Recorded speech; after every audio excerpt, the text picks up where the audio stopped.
그렇게 한번 인사를 해보세요. 6월 복된 한 달 되세요. 그렇게 한번 인사해요. 6월 복된 한 달 되세요. 만사 형통하세요. 만사 형통하시오. 6월 한 달, 여러분 복된 한 달 되시기를 예수의 이름으로 축원합니다. 네.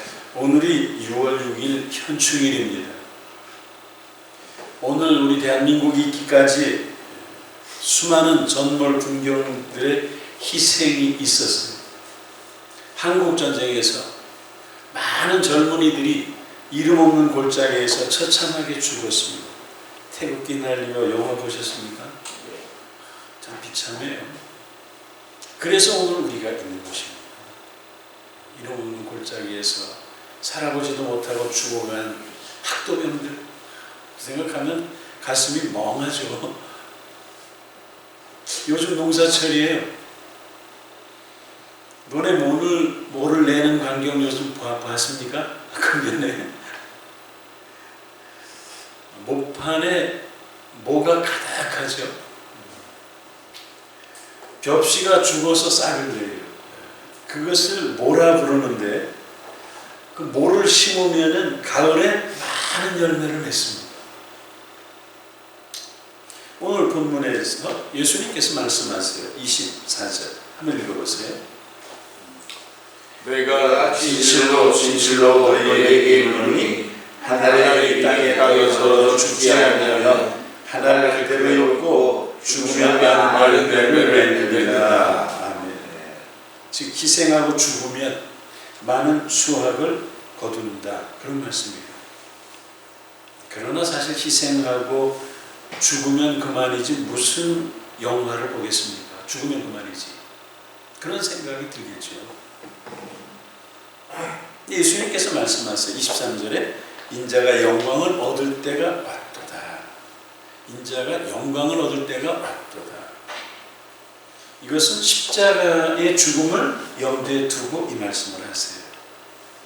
사실 살아야 영화를 봐도 볼 것 아니에요. 살아있어야. 십자가에서 죽으시면 그만이지. 이제 십자가에서 죽으실 텐데 뭔 영광을 얻을 때가 왔도다. 죽으면 무슨 영광이 되겠는가? 그런 생각을 할 수밖에 없죠. 아니 죽으면 그만인데 십자가에서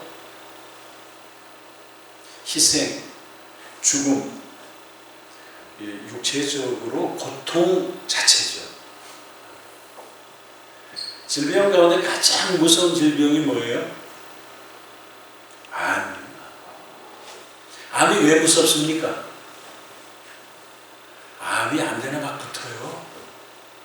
혀에도 붙고 눈에도 붙고 이 암이라는 게 이 육체에 어디든지 다 붙어요. 저는 설암 걸린 사람도 보고 식도암 걸린 사람도 보고 이 대리키 난 줄 알았는데 눈에 붙었는데 그 오래전 얘기 원자력병원 상계도 대리키인 줄 알았는데 부산에서 서울 큰 병원 가봐라. 대리키처럼 생겼는데 그거 돌아가셨어요. 그때 그분이 40대 후반이었습니다. 그러니까 이 암이라는 게 왜 이게 무섭냐? 이게 이제 암 걸려서 가망에 죽음으로 가잖아요. 그때의 고통이 어마어마한 거예요. 이게 고통이. 그래서 이제 암 걸린 사람 뭐라 그래요? 목사님 잘 오셨습니다. 제가 목사님 오셨으니 여기서 제가 이 시간 죽도록 기도해 주세요. 하나님 내 목숨을 데려가 달라고 기도해 주세요. 그게 암 환자의 기도 제목입니다.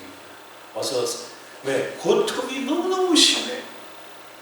그래서 몰핀 주사를 맞으면서 견디고 그러면서 죽음의 길을 가지 않습니까? 그래서 무서운 거예요. 두려움은 또 어때요? 당신 6개월 남았습니다. 당신 3개월 남았습니다. 준비하세요. 맛있는 거 드시고요.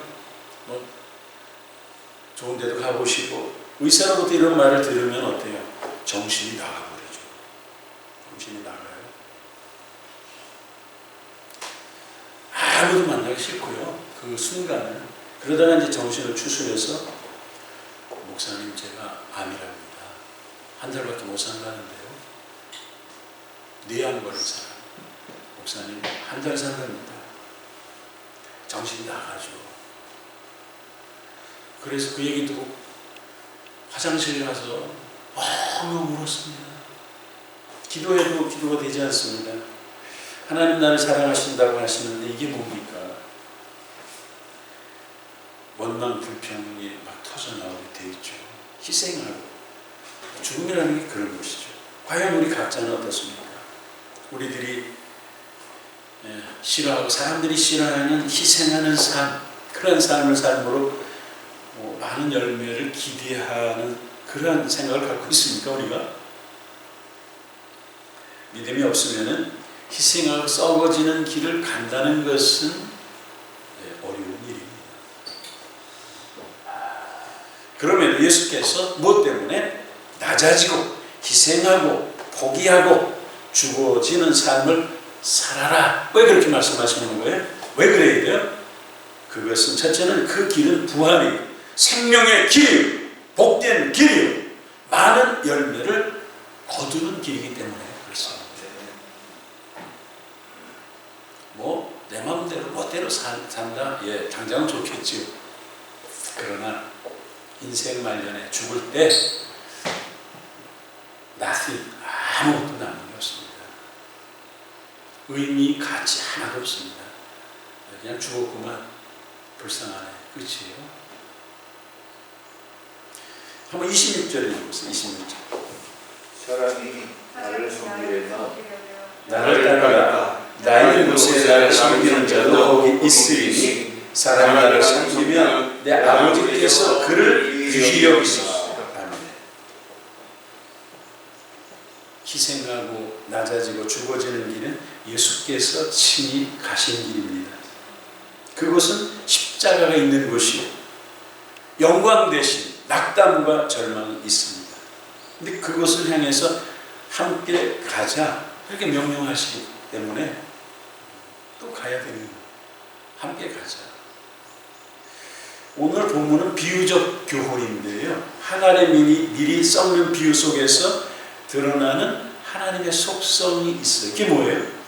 첫째는 예수께서 대속물로 반드시 죽어야 한다는 거예요. 둘째는 그의 죽음은 풍성한 영적 추수를 거둔다고 하는 사실입니다. 하나님의 밀은 예수님 자신이에요. 땅에 떨어진다 하면 십자가의 죽음을 가리켜요. 여기에 나타나는 속성은 희생과 죽음과 부활입니다. 십자가의 죽음은 곧 부활을 통해서 엄청난 열매를 맺습니다. 예수께서 이 세상에 계실 때 썩는 밀알로 하나님을 섬기시죠. 그것이 24절이잖아요. 24절. 내가 진실로 진실로 너희에게 이르노니 하늘의 밀이 땅에 떨어져 죽지 않으면 하늘 그대로 있고 죽으면 많은 열매를 맺는다. 이 구절은 예수께서 종으로서 하나님께 충성하신 방법이 여기 나타나 있어요. 예수께서는 하나님의 뜻에 철저히 복종하기 위해서 자신의 소원, 뜻 모두 다 부정하고 십자가를 지시죠. 27절 읽어보세요. 27절. 지금 내 마음이 괴로우니 무슨 말을 하리요? 아버지여 나를 구원하여 이때를 면하게 하여 주옵소서. 그러나 내가 이를 위하여 이때에 왔나이다. 예수께서는 이 세상에 귀족이나 왕자처럼 고귀한 신분으로 오시지 않습니다. 죄와 사망 권세 안에 짓눌려 신음하는 죄인들을 구원하기 위해서 미천한 종의 모습으로 오셔요. 그는 지금 십자가의 죽음을 몇 시간 앞에 두고 있어요. 예수께서.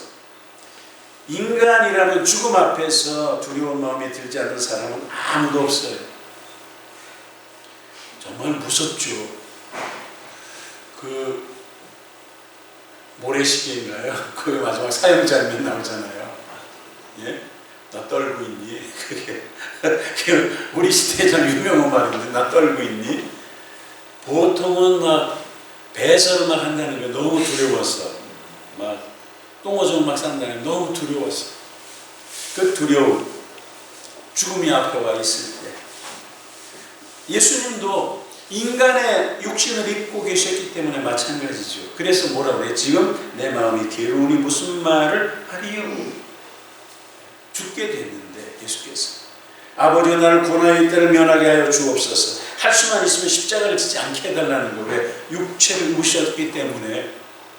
그러나 내가 이를 위하여 이때에 왔나이다. 그럼에도 하나님의 뜻을 전적으로 따르겠다. 그런 고백이죠. 오늘 이 본문의 이 사건을 통해서 우리에게 주시는 하나님의 메시지가 뭐겠습니까? 따라해보세요. 믿음은 십자가입니다. 십자가입니다. 믿음은 십자가라고 하는 사실이에요. 네. 십자가가 무엇을 의미해요? 희생과 죽음이죠. 성도 자신의 모든 야망, 욕망, 이게 죽는 거예요. 32절을 같이 읽습니다. 32절. 내가 땅에서 들리면 모든 사람을 내게로 이끌겠노라 하시니 죽으심으로 모든 사람을 이끌겠다. 예수님은 죄인을 구원하기 위해서 종으로 충성하신 것이죠. 하나님을 모르고 살아가는 불쌍한 사람들, 자기 죄짐을 지고 자기가 어디로 가야 할지를 몰라 방황하는 인생들, 목자 이런 양과 같은 인생들, 돈에 붙잡히고 돈이 하나님에 되어서 정신없이 살아가는 사람들을 구원하기 위해서 십자가에서 희생하시고 평생 종으로 충성을 하십니다. 우리가 이런 주님의 뜻과 그 마음을 조금이라도 이해하고 있습니까? 아멘. 그렇다면 우리가 안 믿는 사람들을 하나님 앞으로 인도하는 일을 위해서 예수님께서 종으로서 충성하신 그 모습으로 우리도 전심을 다해야 합니다. 요즘도 우리는 불신자들을 가슴에 품고 그들을 구원하기 위해서 계속 기도하고 있어요. 기도할 뿐만 아니라 초청하기도 하고 또 대접하기도 하고 교제하기도 하고, 우리가 해야 하는 일 가운데서 이 세상에서 영원히 저주받을 사람이 구원받는 일보다 더 급하고 중요한 일은 없습니다. 그래서 그 일을 시도 때도 없이 할 수는 없지만은 중심이 거기에 있어요. 우리가 세상에서 이것저것을 하면서 살 수 있어요. 가정을 최우선에 두고 알뜰살뜰 가꾸면은 행복한 가정 만들어져요. 학문에 목숨을 걸고 열심히 공부하면 유명한 학자가 될 수도 있어요. 사업에 전념하면 사업가로서 털을 잡고 남부럽지 않은 성공을 할 수도 있어요. 그 모든 일이 다 중요한 거예요. 그러나 한 가지 분명한 것은 그 일 자체로는 의미가 없다고 하는 사실이죠. 그래서 어쨌는데 많이 사업하고 그래. 그래서 어쨌어. 그 자체로는 의미가 없어요. 일상적인 삶이 의미와 보람과 열매를 가져오려면 어떻게 해야 되는 거예요? 하나님께서 중요하게 여기시는 구원과 연관성이 있어야 돼요. 연관성. 우리가 가정을 왜 그렇게 소중하게 여겨요? 왜요? 내 가정이 행복해야 내 가정을 통해서 다른 사람을 구원할 수가 있죠. 맨날 지지고 볶고 싸우고 그런데 그 가정을 통해서 구원이 일어나? 그런 건 안 일어나요. 너희나 잘 살아라 그러죠. 근데 정말 가정이 멋있는 가정들이 있어요. 정말 저 집은 정말 멋있구나. 우리가 생업을 위해서 밤낮 없이 노력을 많이 해요. 뭐 때문에 그런 거예요? 하나님이 생업에 복을 주셔서 잘 되면 십자가의 복음을 전파하고 하나님을 위해서 쓰려고 그 사업하는 거 아닙니까? 열심히 사업을 잘해. 직장 생활을 잘해. 그래서 인정을 받아요. 그러면 주변의 사람들이 대단하네. 그래서 그 사람을 주님께 인도할 수 있는 뭐가 되는 거예요? 그게 생업 자체가, 가정 자체가 툴이 되는 것이죠. 그게 무기가 되는 거예요. 구원 사역과 연관성이 있게 될 때에 우리의 일상적인 삶은 비로소 의미가 생기는 것이죠. 그 삶이 영혼과 연결되는 그러한 차원에 이제 들어가게 되는 것입니다. 여러분, 우리가 어떻게 주님을 섬기고 있습니까? 세상을 구원하는 일에 우리의 삶의 부분들이 직간접적으로 쓰임을 받고 있어요. 그렇다면 우리의 삶은 하나님께서 기뻐하시는 삶이요, 주님을 섬기는 삶이요, 가치가 있습니다. 반면에 주님의 사역과는 아무런 관계가 없어. 그런 삶은 의미가 없습니다. 의미가 없어요. 언제 알아요? 죽어보면 알아요. 죽음 앞에서 뭐 할 말이 뭐 있어요? 웬 자기 하나 어떻게 살아보려고 발버둥치다가 그냥 죽었는데, 예수께서 세상의 종으로 계실 때 어떻게 하나님을 섬기십니까? 썩어지는 미랄로 섬기시죠. 그러므로 너희도 나를 섬기려면 썩는 미랄로 살라, 이렇게 명령하시는 거예요. 오늘 이것이 우리를 향한 하나님의 뜻입니다. 우리가 정말 주님을 따라가기 원하세요? 그렇다면 썩는 미랄이 돼야 돼요. 외쳐보세요. 썩는 미랄로 삽시다. 썩는 미랄로 삽시다. 하늘에 썩는 미랄이 된다는 게 구체적으로 무엇을 의미하는 거예요? 25절을 읽어보세요. 시작.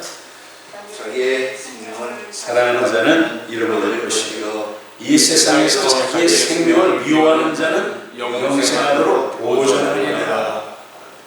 자기 생명을 미워하라는 말씀은 썩어지는 미랄이 된다는 그 말씀과 썩어지는 미랄이 된다는 것, 그게 이제 무슨 의미인지 이제 여기서 밝혀주고 있는 것이죠. 자기 생명을 미워하라, 썩어지는 미랄이 된다. 이게 뭔지를 여기서 이제 밝혀주는데요. 여기에서 생명이라고 하는 것은 목숨이라는 의미예요. 목숨. 근데 그 목숨이라고 하는 의미 이외에 어떤 게 있냐면은 자아, 뜻, 의지, 소원, 그런 의미가 여기 들어있습니다. 그러므로 자신의 생명을 미워하라는 말은 우리의 뜻이나 소원을 포기하고 부인하라, 그런 의미입니다. 마가복음 8장 34절에서 이것을 자기를 부인하는 것이라 설명해요. 아무든지 나를 따라오려거든 자기를 부인하고 자기 십자가를 지고 나를 쫓을 것이니라. 예수님은 하나님의 뜻에 복종하기 위해서 자신의 소원, 뜻을 다 부정하고 죽으시죠. 그러므로 예수님을 따르려고 한다면 모든 것을 부정해야 해요. 그것이 곧 썩는 미랄이 된다는 거예요. 그러니까 자기를 부인하라는 거예요. 자기의 꿈, 비전, 그것은 하나님을 기쁘시게 하고 하나님의 뜻을 이루어 드리기 위한 비전이지, 하나님의 뜻과 하나님의 그 소원에 위반된다면 그것은 필요 없는 것이죠. 우리가 가지고 있는 소원들, 비전들이 다 하나님의 뜻을 따르기 위한 것으로 정해져요. 그러나 일반적으로 요즘 우리가 어떻습니까? 경향이 어때요? 요즘 우리 성도들의 경향이, 이런 말씀은 별로예요. 별로 좋아하지 않아요. 예수 믿으세요? 예, 믿어요. 대답 없이 이렇게 해요. 그런데 예수님을 섬기길 원하십니까? 주님 따라가기를 원하십니까? 그럼 어때요? 부담스러워하지. 그럼 다 싫어해요. 진지하게 좀 신앙에 접근하려고 하면 다 싫어요. 주님을 부인하지는 않습니다. 열심히 다니는 것 같아요. 이렇게 보면 말씀을 배우려고 노력하는 것도 같아요. 크고 작은 나름의 봉사는 또 해요. 그런데도 예수님을 섬기는 삶을 사는 데는 마음이 열려져 있지는 않아요. 다 자기 좋으라고 믿으려고 하지 뭔가 좀 진지하게 희생하고 낮아지고 그런 것도 싫어요. 대부분의 성도님들은 예수님께 와서 쉬기를 원해요. 복받기를 원해요. 주님이 주시는 평강을 원해요. 하지만 예수님이 주시는 멍에를 메고 싶어하지 않는 경향이 참 많습니다. 이게 부담스러워요. 뭐 좀 하라 그러면 다 피해. 요즘은 더 심해요.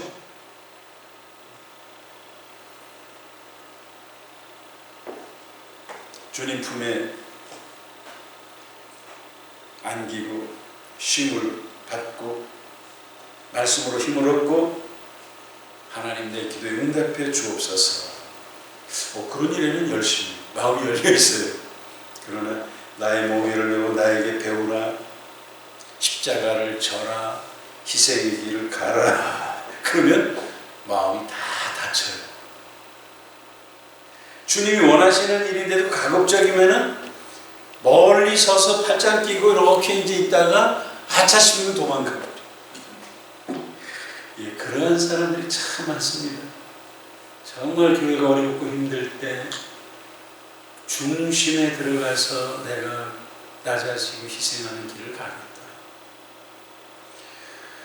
요즘은 그런 분들이 귀한 세대가 됐습니다. 다 도망가요. 이 시간 예수님은 우리에게 주님을 따라가기를 원한다면 썩는 미랄이 되라 말씀하십니다. 내가 살아있으면 주님을 섬길 수 없어요. 무엇부터 돼야 돼? 자아가 죽어야 돼. 자아. 에고가 죽어요. 나의 욕심, 나의 꿈, 나의 고집, 주님의 뜻에 반대되는 것은 무엇이든지 내려놔야 돼. 포기해야 돼. 특히 성질을 포기해야 돼. 우리 자아가 죽어요. 성질, 한 성질 다 하거든요. 그 성질이 죽어야 돼. 더 높은 생의 기쁨을 위해서 낮은 것을 포기하고 나중에 무엇까지? 생명까지도 내놓는 자격하는 것이죠. 누가 예수님의 자녀입니까? 주님을 따르는 자요. 주님처럼 썩는 미랄이 되려고 노력하는 사람. 주님이 살기 위해서 누가 죽어야 돼? 내가 죽어야 돼. 그래야 주님이 나를 통해서 사실 거 아니에요. 주님께서 영광 받으시기 위해서 우리의 영화를 버려야 돼. 주님의 뜻을 이루기 위해서 내 뜻을 포기해야 돼. 주님의 나라가 이루어지기 위해서 나의 꿈, 나의 욕심, 나의 고집 무엇인지 다 어디다 올려놔야 돼? 주님의 제단에 올려놔야 돼. 이렇게 주님을 섬기는 사람에게 주님은 말씀하십니다. 26절 읽어보세요. 사람이 나를 섬기려면 나를 따르라. 나 있는 곳에 나를 섬기는 자도 거기 있으리니 사람이 나를 섬기면 내 아버지께서 그를 귀히 여기시리라. 하나님께서 그를 귀히 여기시고 거기에 있게 하겠다. 뿐만 아니라 요한복음 17장 24절에는 예수님을 위해 써는 미랄처럼 헌신한 사람들은 그 영광에 동참하게 하신다 이렇게 말씀하고 있어요. 할렐루야. 천년 전에 이 땅에 살았던 사람들 가운데 성 프란시스가 있습니다. 그 당시에 그는 유명하지 않았던 사람이에요. 그러나 천년이 지난 지금 평생을 실패자로 산 것 같았던 프란시스는 사람들 가슴에 깊은 감동과 충격을 줍니다. 그에게서 확실한 것은 그가 주님 걸어가신 길을 뒤따라 썩는 미랄로 살았다고 하는 사실이죠. 유럽에 그의 이름을 기념하는 교회당이 있어요. 그 안에 르네상스 이전에 화가들이 그린 그림이 많이 걸려 있는데 교회 후문 쪽에 그림이 하나 있어요. 예수님이 앞에 이렇게 걸어가고 계시고, 근데 프란시스는 십자가를 쥐고 이렇게 가. 예수님이 뒤따라가. 그런데 예수님께서 뒤에 오는 프란시스를 이렇게 쳐다보는 장면, 그 그림이 걸려 있다는 거예요. 여러분, 저나 여러분은 어느 길 가기를 원하십니까? 하늘의 이 땅에 떨어져 죽지 않으면 하늘 그대로 있고, 예수께서 가신 그 길을 따라서 죽으면 많은 열매를 맺습니다. 자기 생명을 사랑하는 자는 잃을 것이요 자기 생명을 미워하는 자는 영원히 보존될 것입니다. 나를 섬기는 자는 나를 따르리니 나 있는 곳에 그들도 있을 것이요 다른 사람들을 섬기는 삶을 살고 썩는 미랄로 사는 사람을 하나님께서 어떻게 여기신다고요? 존귀히 여겨주신다. 우리 모두는 이웃을 위해서 우리 자신을 내주고 섬기고 썩어지는 미랄의 삶을 사십시다. 힘들지만 우리 인생은 단 한 번밖에 살 수 없어요. 연습은 없어요. 한 번 살면 그만이에요. 이 세상에 정함이 없고 잠깐뿐인 것들을 위해서 헌신하시겠습니까? 아니면 장차 다가올 영원한 날을 위해서 열매 맺는 일을 염두에 두고 사시겠습니까? 지금이라도 늦지 않았습니다. 나중에 후회하지 말고 지금부터라도 하나님께서 기뻐하시는 삶을 살아야 돼요. 이 시간 주님께서 우리에게 이런 삶을 살라고 요구하시는 음성을 들으십시다. 우리를 불러주신 그 영광스러운 주님의 부름에 응답하는 우리 모두가 되기를 예수 이름으로 축원합니다. 기도하겠습니다.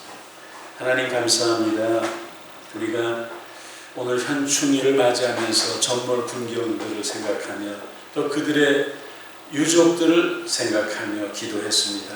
교회를 위해서 희생하신 많은 신앙의 선배들을 기억하며 그 유족들을 기억하며 기도했습니다. 하나님 우리도 썩는 미랄로 뭔가 의미있고 가치 있는 인생을 살게 하여 주시옵소서. 하나님 연창훈 집사님을 기억하시고 아무 이상 없게 하여 주시옵시고 더 강건케 하여 주시옵시고 하나님 아버지 그 손 다치신 것도 속히 치료받게 하여 주시옵시고 온전히 더 강건한 모습으로 하나님 연창훈 집사님의 자리를 지켜가시게 하여 주옵소서. 하나님 감사합니다. 우리 사랑하는 성도들 한 영혼을 상함이 없게 하여 주시고 건강하게 이 세월을 살아내게 하여 주옵소서. 예수 그리스도 이름으로 기도하옵나이다. 아멘.